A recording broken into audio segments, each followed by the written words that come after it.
असम में नागरिकता संशोधन कानून के खिलाफ ऑल असम स्टूडेंट्स यूनियन सहित 30 से ज्यादा समूहों ने प्रदर्शन करने का ऐलान किया है।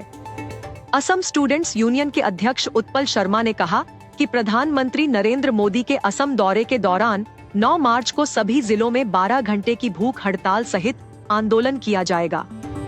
30 स्वदेशी संगठनों के प्रतिनिधियों के साथ बैठक के बाद उत्पल शर्मा ने कहा कि सीएए के खिलाफ सुप्रीम कोर्ट में कई मामले चल रहे हैं और ऐसे में इसे लागू करने की घोषणा करना लोगों के साथ घोर अन्याय है। उन्होंने कहा कि असम के लोगों ने कभी भी सीएए को स्वीकार नहीं किया है और अगर इसे लागू किया जाता है तो वो इस ओर बढ़ाए गए हर कदम का विरोध करेंगे। कानूनी लड़ाई के साथ साथ हम केंद्र के फैसले के खिलाफ लोकतांत्रिक और शांतिपूर्ण आंदोलन जारी रखेंगे। उत्पल शर्मा ने कहा कि सीएए विरोधी आंदोलन 4 मार्च को हर जिला मुख्यालय में मोटरसाइकिल रैलियों के साथ शुरू होगा। उन्होंने कहा कि हम इसके खिलाफ हर जिला मुख्यालय में मशाल जुलूस निकालेंगे और राज्य भर में आंदोलन भी करेंगे। जब प्रधानमंत्री 8 मार्च को असम आएंगे तो ऑल असम स्टूडेंट्स यूनियन और 30 अन्य समूह उन 5 युवकों की तस्वीरों के समक्ष दीपक जलाएंगे जो 2019 में सीएए विरोधी प्रदर्शनों के दौरान पुलिस की गोलीबारी में मारे गए थे। बता दें कि प्रधानमंत्री 8 मार्च से असम की 2 दिवसीय यात्रा पर होंगे। इस दौरान वो काजीरंगा राष्ट्रीय उद्यान में जंगल सफारी करेंगे।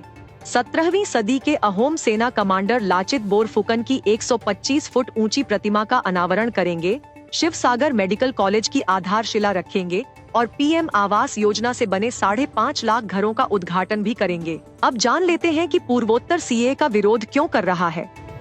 मेघालय में वैसे तो गारो और जैंतिया जैसे ट्राइब मूल निवासी हैं, लेकिन अल्पसंख्यकों के आने के बाद वो पीछे रह गए। हर जगह माइनॉरिटी का दबदबा हो गया। इसी तरह त्रिपुरा में बोरोक समुदाय मूल निवासी है, लेकिन वहाँ भी बंगाली शरणार्थी भर चुके हैं। यहाँ तक कि सरकारी नौकरियों में बड़े पद भी उनके ही पास जा चुके हैं। अब अगर सीएए लागू होता है तो मूल निवासियों की बची खुची ताकत भी चली जाएगी।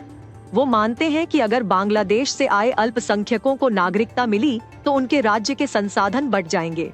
एक बड़ा वर्ग ये भी कहता है कि पूर्वोत्तर के मूल लोगों के सामने पहचान और आजीविका का संकट पैदा हो जाएगा। यही डर है जिसकी वजह से पूर्वोत्तर के मूल निवासी यानी वहाँ बसे आदिवासी लोग सीएए का विरोध कर रहे हैं। इन राज्यों में अरुणाचल प्रदेश, असम, मणिपुर, मेघालय, मिजोरम, नागालैंड और त्रिपुरा शामिल हैं। इन 7 राज्यों के मूल लोग सजातीय हैं। इनका खानपान और कल्चर काफी हद तक मिलता है। असम की बात करें तो वहाँ 20 लाख से ज्यादा हिंदू बांग्लादेशी अवैध रूप से रह रहे हैं। यही हालात बाकी राज्यों के भी हैं। शरणार्थियों की बात हो तो नॉर्थ ईस्ट में शरणार्थियों की संख्या काफी ज्यादा है। आइए जानते हैं ऐसा क्यों है। नॉर्थ ईस्ट इस समय अल्पसंख्यक बंगाली हिंदुओं का गढ़ बन गया है। इसकी वजह भी सामने आई है। दरअसल पाकिस्तान के पूर्वी हिस्से में बड़ी संख्या में बंगाली भाषी बसे हुए थे, जिन पर लगातार हिंसा हो रही थी। वहाँ युद्ध हुआ और बांग्लादेश बन गया। लेकिन कुछ ही समय में बांग्लादेश में भी हिंदू बंगालियों पर अत्याचार होने लगे।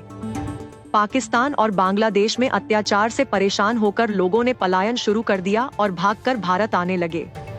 इन लोगों को वैसे तो अलग अलग राज्यों में बसाया जा रहा था, लेकिन पूर्वोत्तर का कल्चर इन्हें अपने ज्यादा करीब लगा और वे वहीं बसने लगे।